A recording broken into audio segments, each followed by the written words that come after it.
What's up, everybody? Welcome to Among the Fence. My name is Aaron. Today we're checking out the new album Private Music by the alt metal band Deftones. This is the 10th studio album from the band. I discovered them way back in the day while playing Dave Mirra's Freestyle BMX on Dreamcast, which had Be Quiet and Drive, which led me to go out and buy Around the Fur and then Adrenaline and White Pony and so on and so forth. And it has been a lot of fun really hearing how this band has evolved. They're so consistent. For me, it's really hard to nail down which one of their albums is my favorite. It's honestly a toss-up between Diamond Eyes and Koi no Yokon. Between the two of those, I don't really know which one I've listened to more, or even Saturday Night Wrists, which is a heavily underrated album that always manages to surprise me. They did become a little less interesting, though, with their last two releases, Gore and Ohms. Ohms being quite a big step up, definitely an improvement over Gore.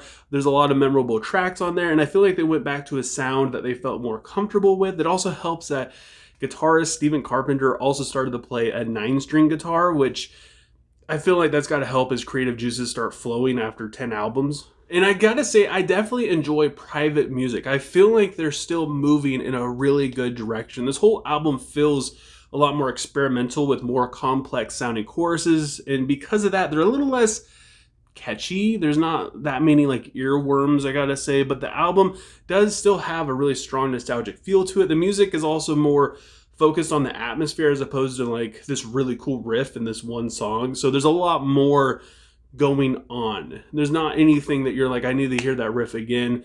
I need to hear this really cool melody again. It's the whole wall of sound that's hitting you that is more memorable than anything else. And I feel like because of that, a lot of people might be a little split on this record. The first single they released, My Mind is a Mountain, which is also the opening track, carries like the double amount of weight of really setting the tone for this album. The lack of chorus shows that they're trying to make more of a statement, I feel like, in terms of their songwriting style. The pounding guitar riff, which has its little peaks and valleys here and there. Chino's vocals, which have a weird kind of place in the mix, which is another thing too. The vocals are kind of always changing in the mix. I feel like sometimes they're really out in front, sometimes they're in the back. Like in Milk of the Madonna, which was the second single that they released, has a really beautiful wall of sound from the guitar and the verses, but Chino's vocals have almost like a punkish quality to them due to the mix. The chorus is like a slightly different riff, but it keeps the momentum going. To me, between like the mixture of the clean vocals and the more distorted growls that pop up in the outro, I feel like there's just a lot of variety within this song. Locked Club has the same kind of rumbling riff that's found in the opening track. Again, a lot of punk qualities to the vocals and the verse. The chorus is absolutely fantastic, especially the second time around. The only crime that this song commits is that it's only 3 minutes long. I feel like the outro in itself could be 2 minutes altogether, and I would not complain. This is a fantastic song. And then we have Ecdiesis, I believe that's how it's pronounced. It reminds me a lot of Chevelle's Family System. I believe that's the name of the song, specifically the riff. And the bass is pretty strong in the mix too, making it hit even harder. The verses have some really cool vocal isolation, making the music feel like it has a bigger buildup going into the chorus. And the bridge and the final chorus are pure bliss. And it's really interesting because this is the third song on the album, and it already feels like, in terms of emotion and just the overall atmosphere, how thick it is, it feels like it's already at a peak. Infinite Source has one of my favorite guitar parts due to its dissonance and the thickness of the effects, and it just makes it sound so colorful and very unique, especially compared to all the other songs on the album. The atmosphere is very light. I feel like Deftones has the ability to be really dark, like on their earlier stuff, or they could be really light. I feel like around Diamond Eyes, they started lighting up quite a bit, and you could definitely feel that here. Given the lyrics, this feels like a closing track, honestly. Like they're waving goodbye, they're taking the stage for the final time, and they're bowing. And it's just, there's a lot going on in this song too, like the clean guitar part and the chorus that kind of hangs out in the background. It just adds like another layer to it. There's just all this stuff going on, and it manages to still be super chill, and it completely surprises you in the outro. Then we have Souvenir, which has a very glimmering guitar with echoey vocals and makes it sound very haunting. The chorus has a callback to the riff in the opening track, and the chorus is also very euphoric, and the imagery and the lyrics, just it all fits the vibe. There's a lot of hills and valleys with whispered vocals and moments of just soaring music that goes up super high. They really flex their prog muscles on the song, I feel like. The last 2 minutes of it makes it sound like you're floating in space, and it's a really cool transitional part of the album where it goes into the back half. And then we have CXZ, or maybe just CZ. This song is super aggressive. It took a while for it to really grow on me. The verses are chaotic. The chorus is like the eye of the storm in a sense. The drums completely go off. The vocals sit way behind the music. Again, like the vocals are all over the place in terms of the mix. The music makes it feel like you're in a crowd and Chino is singing to you, and you can't quite hear you can't hear him over all the noise and the wind and all that. And for a while, this was my least favorite song, but it's really grown on me. I would say it's definitely up there with one of the more memorable songs on this album. I know a lot of people might not really agree with me, but I'm totally okay with that. We also have the song I Think About You All the Time. The guitar is very vulnerable in this, especially mixed with the vocals, which reminds me a lot of their earlier work where everything's really isolated.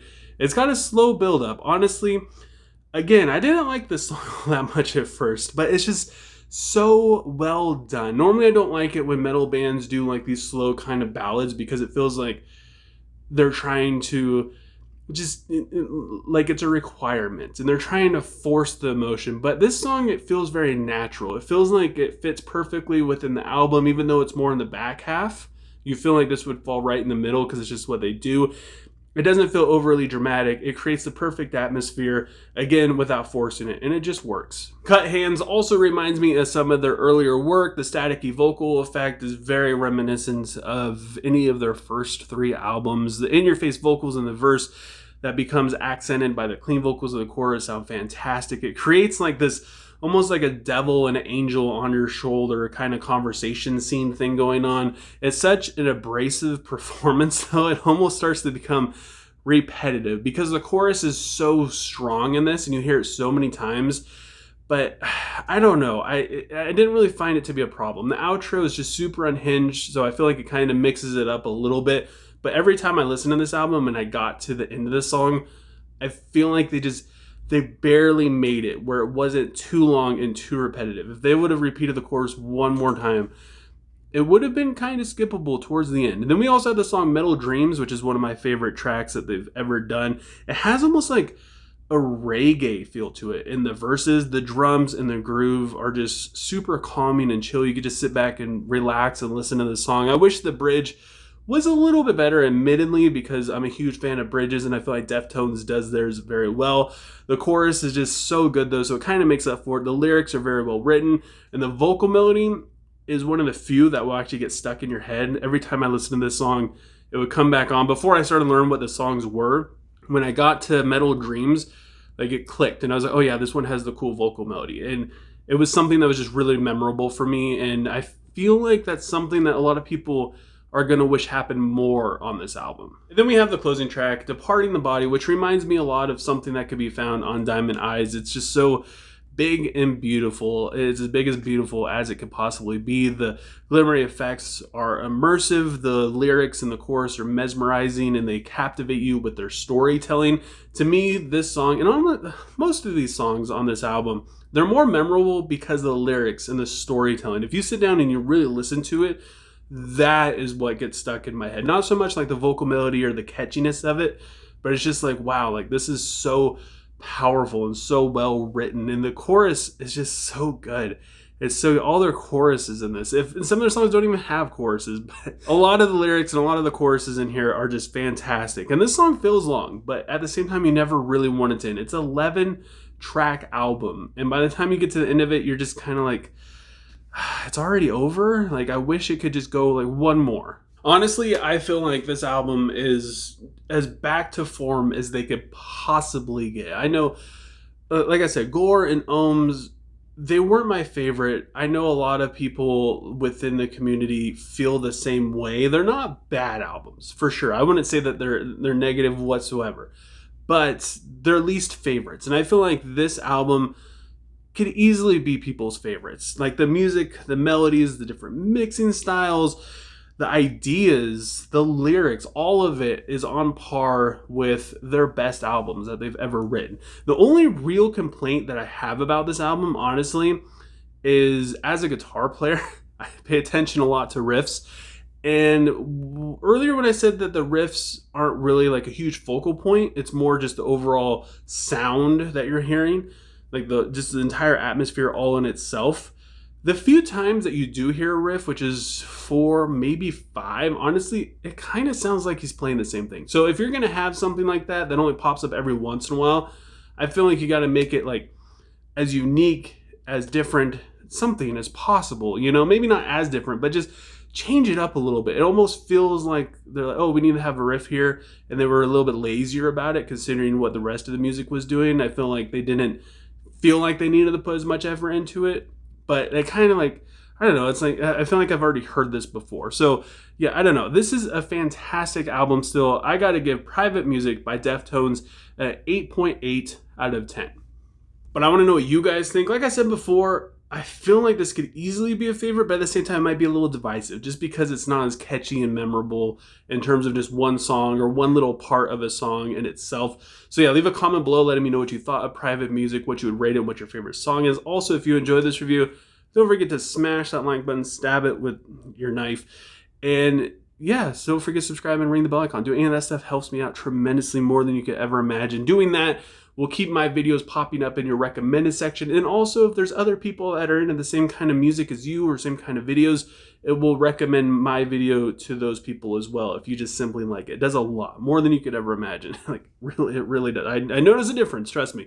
So yeah, just thank you guys so much for taking time out of your day to listen to me sit here and talk about music. And I hope you have a good rest of your day or night, whenever you happen to be watching this. And I will talk to you guys next time.